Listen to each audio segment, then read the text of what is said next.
திருச்சிற்றம்பலம்.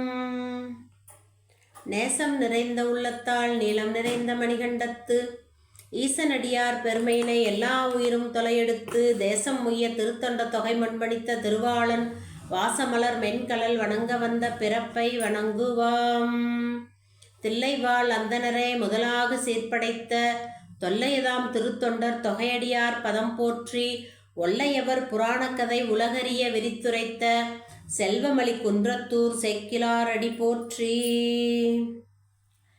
எல்லாம் அல்ல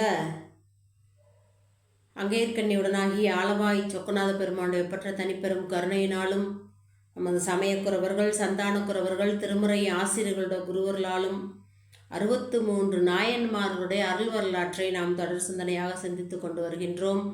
அந்த வகையிலே இன்று அறிவாட்டாய நாயனாருடைய குருபூசை திருநாள். இந்த நல்ல நாளிலே அவரை பற்றி சிந்திப்பதற்கு குருவருளும் திருவருளும் கூட்டியுள்ளது. வேளாளர் குலத்தில் தோன்றியவர் நமது தாயநாயனார். அவர் உழவு தொழிலை செய்து கொண்டு வருகின்றார். பொதுவாகவே வேளாளர்கள்னால் உழவு தொழில் தான் அவங்களுக்கு முக்கியமான தொழில். அதனால தான் வேள்னா மண், வேளாளர்னால் உழவு தொழில் செய்யக்கூடியவர்கள் அப்படின்னு நமக்கு 13 நாயன்மார்கள் இருக்காங்க. அந்த வகையில் இந்த அறிவாட்டாய நாயனாரும் வேளாளர் உழவு தொழிலை செய்யக்கூடியவர். அவர் வாழ்கின்ற ஊர் திருவாரூர்லேருந்து திருத்துறைப்பூண்டி செல்லக்கூடிய சாலையில் உள்ள கணமங்கலம் என்ற ஊரிலே அவதாரம் செய்தவர். அந்த ஊரோட சிறப்பை சொல்கிறாரு நம்ம சேக்கிலார். அந்த ஊரில் விளையக்கூடிய நெற்கதிர்கள் இருக்குல்ல, பயிர், யானையே அந்த வயலுக்குள்ளே போனால் யானையே மறைக்குமா, அந்த அளவுக்கு உயரமாக நெற்பயிர்கள் வளர்ந்துருக்குமா. இவ்வளவு ஒரு செழிப்பான ஒரு ஊர் கணமங்கலம். அந்த கணமங்கலத்தில் நம்ம தாய நாயனார் நிறைய நிலங்கள் உண்டு. அவருக்கு நிலச்சுவந்தார், பெரும் நிலக்கிழார் அப்படிங்கிறோம்ல, அந்த மாதிரி அவர் ஆண்டவர் தொண்டு அடியார் தொண்டு. நம்ம நாயன்மார்கள் எல்லாருமே அதே தான், ஆண்டவனுடைய தொண்டு அடியார்களுடைய தொண்டு தான் அவங்க. அந்த வகையில் நம்ம தாயநாயனாரும் பெருமானுக்கு தொண்டு செய்யக்கூடாது. பக்கத்தில் ஒரு திருக்கோயில் உண்டு. அந்த திருக்கோயிலில் உள்ள சுவாமிக்கு சிவபெருமானுக்கு தினமும் சென்னல் சாதம், மாவடு, கீரை, இது 3ம் கொண்டு போய் சாமிக்கு அமுது படைப்பார். இதை வழக்கமாக பண்ணிக்கிட்டு இருக்காரு நம்ம தாயநாயனார்.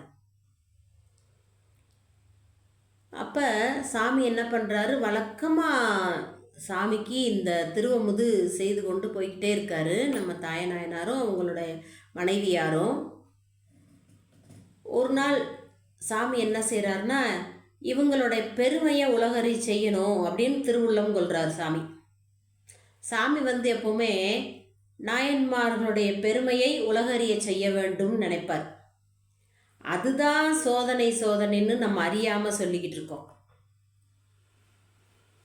அவருக்கு தெரியும் நாயன்மார்களுடைய சிறப்பு என்ன, அவங்களுடைய பெருமை என்ன, எல்லாம் அவருக்கு தெரியும்.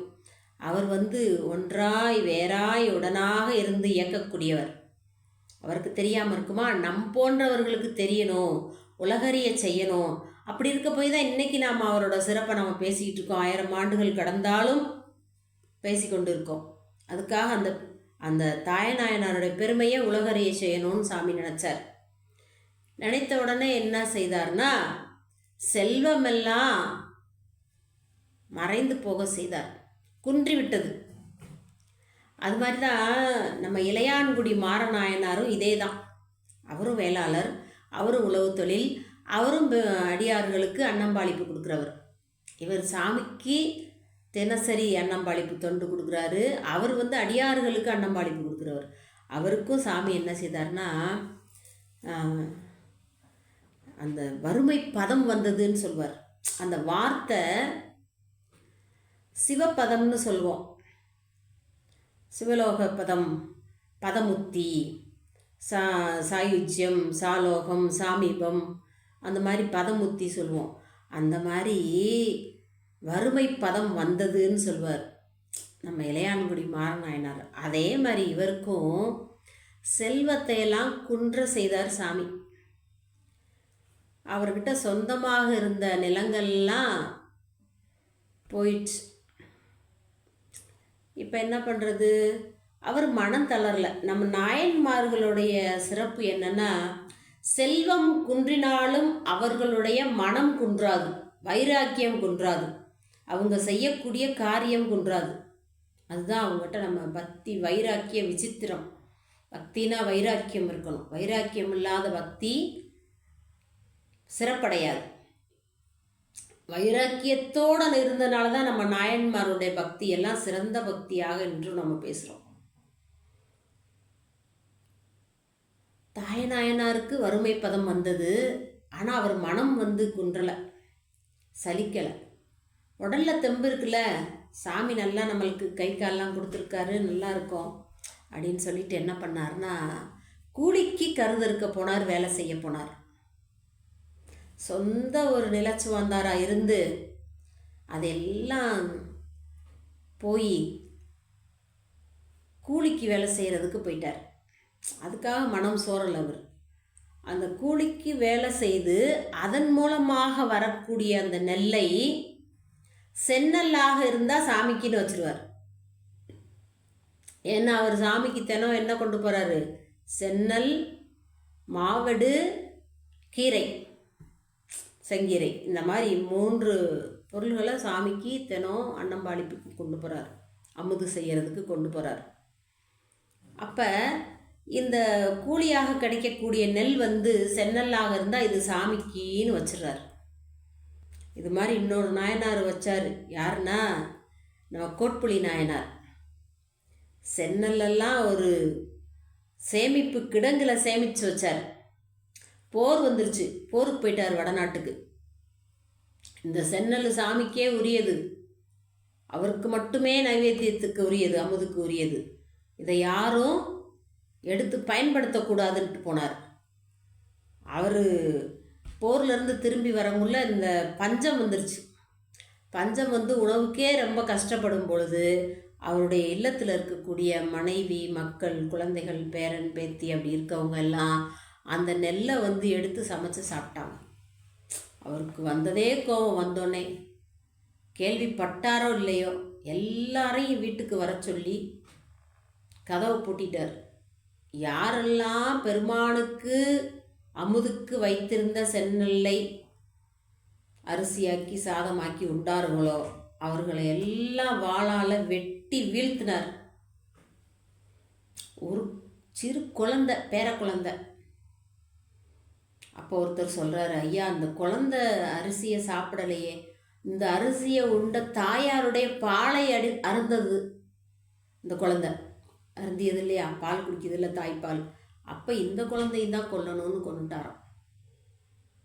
இப்போ இந்த காலத்துக்கு இதெல்லாம் செல்லுமாம்மா அப்படின்னா அதை தான் நான் அடிக்கடி சொல்கிறது. அவர்களுடைய செய்கை தனி. இந்த சொல்கிறாங்களே ஏன் வழி தனி வழி அப்படின்னு, அந்த மாதிரி நம்ம நாயன்மாருடைய கொள்கையிலிருந்து எந்த காரணம் கொண்டும் எதற்காகவும் வலுவாமல் இருக்கக்கூடியவர்கள் தான் நம்மளுடைய நாயன்மார்கள். சாமிக்குன்னு வச்ச நெல், செந்நெல் சமைச்சு சாப்பிடக்கூடாதுன்னு சொல்லிட்டு போயிருக்கார். சாப்பிட்டாங்க. அப்போ தண்டிக்கணும். தண்டனைக்குரிய குற்றம். என்னங்கம்மா குற்றம்? இது பஞ்சம் வந்துச்சு, உணவுக்கு வழி இல்லை, அப்போ சாப்பிட்டு தானே ஆகணும் அப்படின்னா, அவங்களுடைய அந்த வைராக்கியம் என்னன்னா, என்ன நிலை வந்தாலும் என்ன கஷ்டம் வந்தாலும் உயிரே போனாலும், என்ன உயிர் தானே போகுது, போனால் போயிட்டு போகுது, எப்போ இருந்தாலும் போகிற உயிர் தானே அப்படின்றதுல தான் அவங்க இருப்பாங்க. அந்த வகையில் அவர் கோட்புலி நாயனார் உடனே தண்டித்து அந்த சுற்றத்தாரெல்லாம் கொன்று குவித்தார்.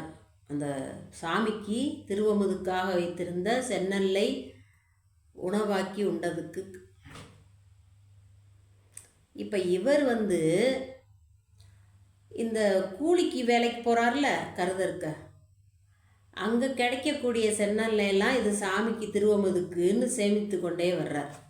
அதை சாமிக்கு மட்டுமே அரிசியாக்கி அதை அமுதாக்கி சாதம் கொண்டு போய் சாமிக்கு படைக்கிறார். இது வழக்கமாக செய்துக்கிட்டு வர்றார். அப்போ சாமி என்ன பண்ணுறாரு, அதோட விடலை வர அந்த கார் அரிசின்னு ஒரு அரிசி, அது வந்து சாதாரணமாக இப்போ நம்ம சாப்பிட்ற அரிசி, அந்த அரிசி கூலியாக கிடைச்சா அதை வந்து இவர் மனைவியாரும் சாப்பாடு செய்து அதை சாப்பிட்டுக்கிட்டு இந்த சென்னல் கிடைத்தா அதை சாமிக்குன்னு வைக்கிறார், திருவமுதுக்குன்னு. இப்போ சாமி இதுலேயும் ஒரு சோதனை பண்ணுறார். இதெல்லாம் தாண்டி தானே அவங்க சாதித்தவர்கள், சாதனையாளர்கள் இல்லையா? சோதனைகளை எல்லாம் சாதனைகளாக மாற்றியவர்கள் தான் நம்மளுடைய நாயன்மார்கள். இவர் கூலிக்கு போகிற இடமெல்லாமே சென்னல்லாகவே கூலி கிடைக்குது. என்ன செய்கிறாருன்னா, நம்ம நாயனார் வந்து சமைச்சு சாப்பிடலை, சாமிக்கு திருவமுதுக்குன்னு அதை அப்படியே ஒதுக்கிறார். அப்போ என்ன பண்ணுறாரு, உணவுக்கு கணவனும் மனைவியும் என்ன சாப்பிடுவாங்க அப்படின்னா, கீரைகள்லாம் சாப்பிட்டுட்டு இவங்க கொஞ்சம் காலம் அப்படியே போயிட்டுருக்கு. இப்போ சாமி என்ன பண்ணுறாரு, அதையும் கிடைக்க விடாமல் செய்துட்டார். முதல்ல மிகப்பெரிய நிலச்சுவாந்தாராக இருக்கார், நிலமெல்லாம் போயிடுச்சு. அவர் வைராக்கியம் போகலை, கூலிக்கு வேலைக்கு போனார். அங்கே சென்னல்லாம் கிடைக்க வச்சார் சாமி, கார் நெல் கிடைக்கல. கார் நெல் தான் இவர் சாப்பிடுவார், சென்னல்ல சாமிக்குன்னு ஒதுக்கிடுவார். சாமிக்குன்னு ஒதுக்கக்கூடிய சென்னல் மட்டுமே இவருக்கு கிடைக்கிது கூலியாக. கார் நெல் இவர் உணவு பயன்படுத்தக்கூடிய நெல் கிடைக்கல. அதனால கணவனும் மனைவியும் கீரைகளும் கிடைக்கக்கூடிய கிழங்குகள் அந்த மாதிரி சாப்பிட்றாங்க, அதையும் கிடைக்க விடாமல் வச்சிட்டார் சாமி.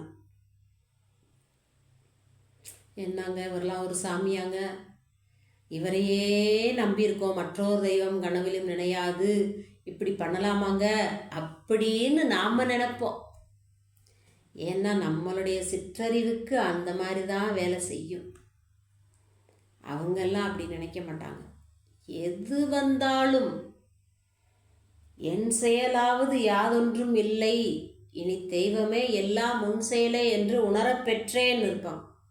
வருதா வரட்டும், வறுமை வருதா வரட்டும், சாப்பிடலையா பரவாயில்ல, பெருமான் இருக்கார், எல்லாம் அவர் பார்த்துக்குவார் அப்படின்னு கணவனும் மனைவியும் அந்த கீரையும் கிடைக்கல, தண்ணியை குடிச்சிட்டு இறைவனுக்கு செய்யக்கூடிய தொண்டை விடாமல் செய்து கொண்டு இருக்கார். அப்போ ஒரு நாள் இவர் மனைவி இருவருமே உணவு இல்லை, தண்ணீரை மட்டும் அருந்திட்டு என்ன செய்கிறாங்கன்னா, அந்த சாமிக்கு சென்னல் அமுது மாவடு கீரை எல்லாம் ஒரு கூடையில் எடுத்துக்கொண்டு தாயனார் வந்து தலைமையில் வைத்து கொண்டு முன்னாடி போகிறார். அவருடைய மனைவி சாமிக்கு திருமஞ்சள் மாற்றுறதுக்கு பஞ்சகவியம் அபிடேக பொருள்கள்லாம் எடுத்துக்கிட்டு அந்தம்மா அப்படியே போகிறாங்க. அப்படி போகும்போது இந்த தாய நாயனாருக்கு ஒரு மயக்கம், ஒரு சோர்வு. ஏன்னா உணவு இல்லாமல் ஒரு சோர்வு வருது, அதுவும் பெருமானோட திருவுருளால் தான் வருது. அப்போ தானே அவரோட பெருமையை உலகறிய செய்ய முடியும். அப்படியே சோர்ந்து என்ன பண்ணிட்டார், சாய்ந்துட்டார் நிலத்தில், அப்படியே சாய்ந்து விட்டார். மயங்கி அப்படியே நிலத்தில் சாய்ந்த உடனே அவர் தலைமையில் கூடையில் வச்சிருந்த சாமிக்கு திருவமுதா சென்னல் சாதம், அரிசி சாதம், கீரை, மாவடு எல்லாம் நிலத்தில் சிந்திருச்சு. நிலத்தில் சிந்தி விட்டது. அப்படியே பார்க்குறாரு நம்ம தாய நாயனார். பெருமானே என்ன பண்ணுவேன், அவர் தனக்கு உணவில்லாததை பற்றி கவலையே படலை. பெருமானுடைய அமுதுக்கு வைத்திருந்த அந்த அரிசி சாதம் மாவடு கீரை சிந்தினோடனே அவரால் தாங்கி கொள்ளவே முடியல. பெருமானே இன்று திருவமுது செய்ய முடியாதே சாமிக்கு, நான் என்ன பண்ணுவேன், இந்த சாமிக்கு இன்னைக்கு திருவமுது செய்ய முடியாத நான் உயிரோடு இருக்கலாமா? தேவையே இல்லை இந்த உயிர். இதில் இவரோட தவறு ஏதாவது இருக்கா? தாயநாயனாருடைய தவறு இருக்கா? வறுமைப்பதம் வந்தது, அவர்கிட்ட இருந்த செல்வ வளமெல்லாம் குன்றியது. கூலிக்கு வேலைக்கு போனார், அதுவும் சென்னல்லாம் கொடுத்துட்டாரு சாமி. அதை கூலியாக பெற்று சாமிக்கே திருவமுதுக்கு வைத்து கொண்டார் தாயநாயனார். கீரைகளை உண்டார், அதையும் கிடைக்க விடாமல் வச்சுட்டார் சாமி. இப்போ நீர் ஆகாரத்தை குடிச்சிட்டு வெறும் தண்ணீரை குடித்து கொண்டு அவர் சாமிக்கு அமுது செய்வதற்கு போகிறாரு. அதையும் நிலத்தில் கொட்ட வச்சுட்டாரு சாமி. இப்போ என்ன பண்ணுவார்? உயிரை விட துணிகிறார். அதுதான் நம்ம ஞானிகள். என்ன வந்தாலும் இறைவனை சொல்ல மாட்டாங்க. நம்மளுடைய வினை பயன் அதுதான் அங்கே முன்ன வந்து நிற்கும். நல்வினை, தீவினை, பாவம், புண்ணியம், இன்பம், துன்பம், இதுதான் முன்னாடி வந்து நிற்கும். அதை நம்ம நாயன்மார்கள்லாம் உணர்ந்தவங்க. நம்ம அருளாளர்கள் அத்தனை பேருமே உணர்ந்தவர்கள். அதனால தான் அவங்க யாரையும் பழி சொல்ல மாட்டாங்க, குற்றம் சொல்ல மாட்டாங்க. தன் வினை தன்னை சுடும். தன் வினையை தானே தான் கழிக்கணும். இப்போ சாமிக்கேன்னு திருவமுதுக்கு கொண்டு போன அந்த திருவமுது கொட்டிருச்சு. இப்போ என்ன பண்ணுவார் தாயநாயனார்? உடனே ஒரு நிமிடம் கூட தாமதிக்கலை. ஒரு அருவா வச்சுருக்காரு தன்னோட கூடையில். அதை எடுத்தார். எடுத்து ஊட்டி அறுக்க போனார். கழுத்தை, தன்னுடைய கழுத்தை அறுக்க போனார். சாமி உடனே என்ன செய்தார்னா, நிலத்திலிருந்து ஒரு வெடிப்பு தோன்றி, அந்த வெடிப்பிலிருந்து ஒரு கை தோன்றி, அவர் சிந்திய அந்த சென்னல் சாதம், கீரை, மாவடு இதெல்லாம் சாப்பிட்ற சத்தம் கேட்குது. யாருக்கு? தாயநாயனாருக்கு.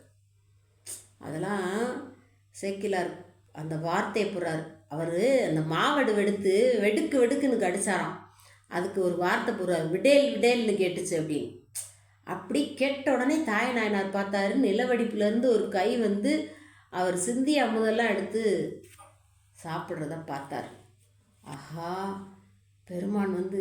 ஆனால் இப்போ அவர் ஊட்டி அறுக்கலை. ஏன்னா சாமி என்னோட தவறு தானே, நான் தானே இப்படி நிலத்தில் சிந்திட்டேன், அதை ஒன்று இப்படி சாப்பிடும்படி வச்சுட்டனே அப்படின்னு அப்பையும் வருந்துறாரு. அப்போ சாமி வந்து என்ன பண்ணுறாரு? உடனே புஷ்பக விமானத்தில் வர்றார்.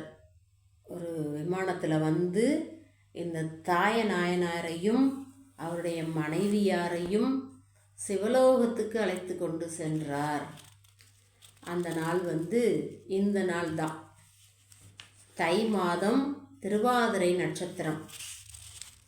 இந்த தாயநாயனாருடைய வரலாறு மட்டும் இல்லை, நம்ம நாயன்மார்கள் அத்தனை பேர் வரலாறை பார்த்தீங்கன்னாலும் அவங்க எல்லாம் வைராக்கிய சீலர்களாகவே தான் இருப்பாங்க. சாமிக்கு திருவமுது செய்ய முடியலை, நிலத்தில் சிந்தி விட்டதுன்னு உடனே அருவாளை எடுத்து என்ன பண்ணார்? உடனே ஊட்டி அறுக்க தொடங்கினார். சாமிக்கு திருவமுது செய்ய முடியவில்லை, நான் உயிரோடு இருக்க மாட்டேன். கண்ணப்ப நாயனார் நேத்தான் பார்த்தோம்.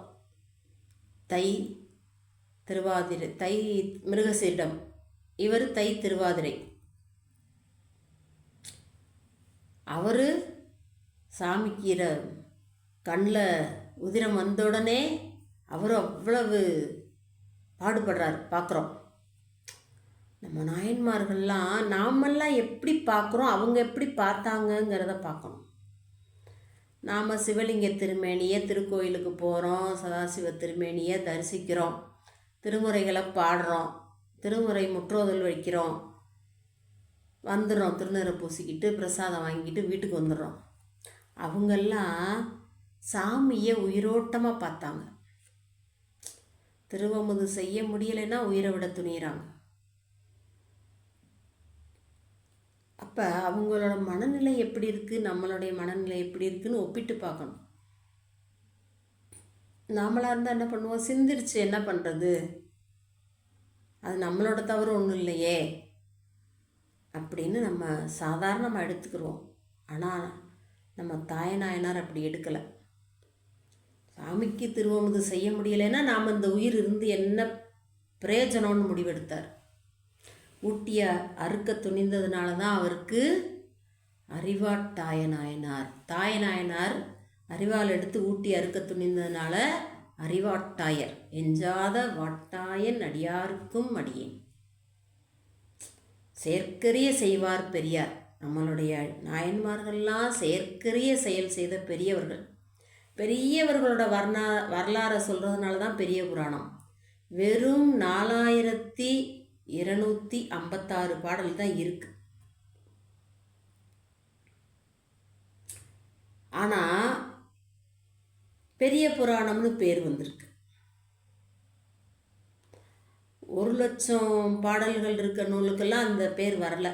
ஏன் வரலை அப்படின்னா, இவர்கள் யாராலும் விட முடியாத ஆசையை விட்டவர்கள். ஓடும் செம்பனும் ஒப்பவே நோக்குவார், கேடும் ஆக்கமும் கெட்ட திருவினர். ஓடும் செம்பனும் ஒப்பவே நோக்குவார், கூடும் அன்பினில் கும்பிடுதலை அன்றி வீடும் வேண்டா விரலில் விளங்கினார். கேடும் ஆக்கமும் அப்படின்னா, கேடுன்னா தீமை, ஆக்கம்னா நன்மை. இது ரெண்டையும் சமமாக பாவிக்கக்கூடியவர்கள் நம்மளுடைய நாயன்மார்கள். கேடும் ஆக்கமும் கெட்ட திருவினர் ரெண்டையும் ஒன்றா தான் பார்க்குறாங்க. இன்பம் வந்தாலும் இறைவன் கொடுத்தது, சிவபெருமான் கொடுத்தது, அது நம்மளோட வினையின் காரணமாக வந்ததுன்னு ஏற்றுக்கிறாங்க. துன்பம் வருதா, அது நம்மளோட வினையின் காரணமாக வந்தது, சாமி கொடுத்தது, அதையும் ஏற்றுக்கிறாங்க. ரெண்டையும் ஒன்றா பாவிக்கிறாங்க. ஓடும் செம்பனும் ஒப்பவே நோக்குவார்.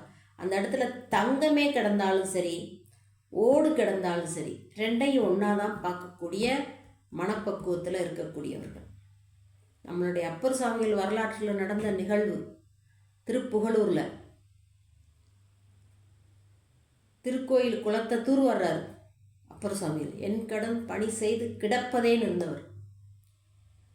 வாயிலே தேவாரம், கையிலே உலவாரம் என்று வாழ்ந்தவர். அப்போ சாமி சோதனை செய்கிறார்.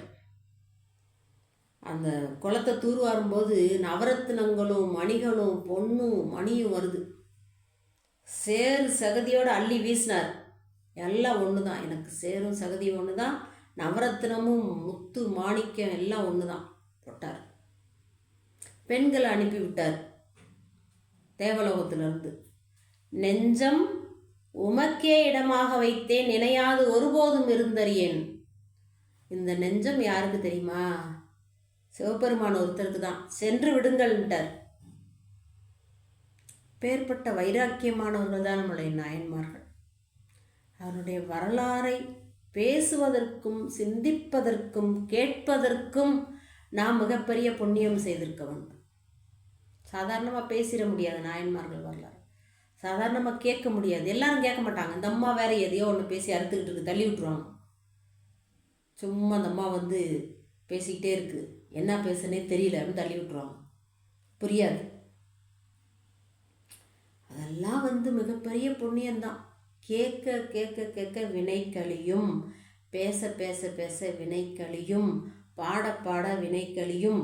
இதெல்லாம் நான் சொல்லலை, நம்ம ஞானசம்பந்தர் சொல்லியிருக்காரு. தொல்வினை தீர்தல் எளிதாமே, அருநெறிய மறைவல்ல முனியகன் பொய்கை அலர்மேய பெருநெறிய பிரம்மாவுரம் மேவிய பெம்மான் இவன் தன்னை ஒரு நெறிய மனம் வைத்துனர் ஞான சம்பந்தன் உரை செய்த திருநெறிய தமிழ் வல்லவர் தொல்வினை தீர்தல் எளிதாமை. திருமுறைகளை பாடினீங்கன்னா வினை எளிதாக கழியும்ட்டார். நீ பெருசாக போய் கோயில்களில் பெரிய பூசணிக்காயை எடுத்துக்கிட்டு போய் அதை உள்ளே இருக்கிறதெல்லாம் சுரண்டி எடுத்து அதில் நெய்யை வார்த்து அதில் திரிய போட்டு அங்கே போய் சாமிக்கு வச்சு ஒன்றும் அன்பில்லாமல் என்ன செய்தாலும் பலன் இல்லை. தேங்காயை எடுத்து கொண்டு போகிறது, அதை விளக்க போட்டு அங்கே கோயிலெல்லாம் எண்ணெயை சிந்த விட்டு திருக்கோயிலை அசுத்தப்படுத்துறது. கேட்டால் விளக்கு போடுறேன், அந்தந்த சந்நிதியில் தான் விளக்கு போடணுமா. மொத்தமாக ஒரு இடம் வச்சுருப்பாங்க, அதில் போய் போடுங்கன்னா போட மாட்டாங்க. அந்தந்த சந்நிதியில் அந்த படிக்கட்டு இருக்குமா இல்லையா, சாமி சிவாச்சாரியார் அந்த படிக்கட்டு வழியாக தான் போவார். அவருக்கு போகிறதுக்கு பாதையே விடாமல் அந்த மொழிகி வச்சிடறாங்க. அதில் எல்லாம் விளக்க போட்டு சொன்னால் கேட்குறதே இல்லை. அதெல்லாம் செய்யக்கூடாது. நம்ம வீட்டை எப்படி நம்ம சுத்தமாக வைக்கிறோம்? சாதாரண மானிடர்களான நாம குடியிருக்க வீட்டை எப்படி சுத்தமாக வைக்கிறோம்? இறைவன் குடியிருக்கக்கூடிய ஆலயத்தை அதை விட சுத்தமாக வைக்கணும். நாம் குடியிருக்க வீட்டையே சுத்தமாக வைக்கும்போது இறைவன் குடியிருக்கார் இல்லையா, அதை எவ்வளோ சுத்தமாக வைக்கணும்? அதை நம்ம அசுத்தப்படுத்துகிறோம். கேட்டால் விளக்கு போடுறேன். நீ விளக்கே போட வேணாம், அங்கே இருக்க ஒரு விளக்க மாற்ற எடுத்து அந்த ஒரு சன்னதியை கூட்டி விட்டாலே போதும். இது செய்தால் போதும். விளக்கு போடணுமா, ஒரு எண்ணெயை கொண்டு போய் சிவாச்சாரியார்ட்ட, ஐயா உள்ள சாமிக்கு ஒரு ஊற்றிருங்க, கருவறையில் எந்த சாமிக்கு விளக்கு போடணுமோ போட்டுக்கோங்க, முடிஞ்சது. நான் தான் போடுவேன், எல்லா சன்னதியும் பால்படுத்துவேன், அதை யார் சுத்தம் பண்ணுவா? நீ போட்டுட்டு போயிடுற, அதை சுத்தப்படுத்துறது யார்? அது யாருடைய கடமை? அதெல்லாம் யோசிக்கணும். பரிகாரம் கிடையாது, திருமுறைகளே பரிகாரம். அதான் அடிக்கடி அடியேன்னு சொல்லுவேன், திருமுறையினால் பெற முடியாததை வேறு எந்த முறையினாலும் பெற முடியாது. நீ போய் என்ன பண்ணாலும் ஒன்றும் ஆக போகிறதே கிடையாது. சாமிக்கிட்ட போய் நமச்சிவாய வாழ்க, நாதன் தாழ் வாழ்க, இமைப்பொழுதும் என் நெஞ்சில் நீங்காதான் தாழ் வாழ்க, தினசரி ஒரு 5 நிமிடம் சொல்லு, உன்னுடைய துன்பமெல்லாம் தீரும். சாமி பார்ப்பார், துன்பத்தை நொடியில் நீக்குவார். சட்டோ நினைக்க மனத்தமுதாம் சங்கரனை, கெட்டேன் மறப்பேனோ கேடுபடா திருவடியை, ஒட்டாத பாவி தொழும்பறை நாம் ஒருவரியும் சிட்டாய சிட்டருக்கே சென்றுதாய் கூத்துமை. சட்டம் நினைக்க, ஒரு நிமிடம் நினச்ச அந்த பதியத்தை பாடு, சாமி உடனே இறங்கி வந்து அருள் செய்வார். அதை விட்டுட்டு திருக்கோயிலை பால்படுத்துறது, நாங்கள் ஏன்னா கண்ணால் தினமும் பார்க்குறோம், சொல்கிறோம், கேட்க மாட்டேங்கிறாங்க. விளக்கு போடுறதுக்குன்னே ஒரு தனியாக ஒரு இடம் அமைச்சு கொடுத்துருக்காங்க, கொடிமரத்தண்டை, அதில் போய் எல்லாரும் விளக்கு போடலாம். சாமி கருவறை, அதுக்கு பக்கத்தில் கொடிமரம், அதுக்கு பக்கத்தில் விளக்கு கோயில், அங்கே போட்டு இல்லக விளக்கது இருள் கெடுப்பது, சொல்லக விளக்கது சோதி உள்ளது, பல்லக விளக்கது பலரும் காண்பது, நல்லக விளக்கது நமச்சிவாயவே நாங்கள் விளக்க போட்டால் போதும். சாமி கருவறையிலேருந்து நேராக பார்ப்பாருங்க. அப்படி பண்ண மாட்டேன், நான் விநாயகர் சன்னதியை பால்படுத்துவேன், முருகர் சன்னதியை பால்படுத்துவேன், தென்முக கடவுள் தட்சிணாமூர்த்தி அவர் சன்னதியை பால்படுத்துவேன் இப்படின்னு இருக்காங்க. அது மட்டும் இல்லை, நவகிரகத்தையும் இப்போ பால்படுத்துவேன், எல்லாம் அது மாதிரி தான் பண்ணுறாங்க. ஏதோ அந்த போய் விளக்க போட்டோன்னே அவங்களோட எல்லா கஷ்டமும் தீர்ந்துரும்ன்றது யாரோ அவங்களுக்கு மனசில் பதிய வச்சுருக்காங்க. அது உண்மை இல்லை. நீங்கள் திருக்கோயிலை தூய்மையாக வைத்திருக்கணும், திருமுறைகளை பாடணும், ஏதாவது ஒரு மலர் கொண்டு போய் கொடுக்கணும், இதெல்லாம் பண்ணாலே போதும். இல்லை விளக்கே தான் போடுவேன்னா அதுக்குன்னு ஒரு இடம் இருக்குது, அதில் போய் விளக்க போடணும். இல்லை சிவாச்சாரியார்கிட்ட நம்ம அந்த எண்ணெயை கொடுக்கலாம். இதெல்லாம் நம்ம சிந்தித்து செயல்படணும். திருக்கோயிலில் போய் நம்ம வீடை நம்ம எப்படி சுத்தமாக வைக்கிறோமோ அதுபோல் அதை விட அதிகமாக திருக்கோயிலை சுத்தமாக வைக்கணும். பிரசாதத்தை வாங்கி அங்கங்கே சாப்பிட்டு அங்கங்கே போட்டுட்டு போகிறது, பாயாசம் கொடுக்குறாங்க, கூழ் கொடுக்குறாங்கன்னா வாங்கி குடிச்சிட்டு அங்கங்கே விட்டெறிஞ்சிட்டு போகிறது, அதெல்லாம் ரொம்ப தப்பு. அதெல்லாம் வினைகளே சேரும், வினை கழியாது, துன்பந்தான். திருக்கோயிலை சுத்தமாக வையுங்க, திருமுறையை பாடுங்க, சாமிக்கு ஒரு மலர் கொண்டு போய் கொடுங்க, போற்றிக்கு அர்ச்சனைக்கு. வாழ்வில் இன்பமே வரும், துன்பமே வராது. திருச்சிற்றம்பலம்.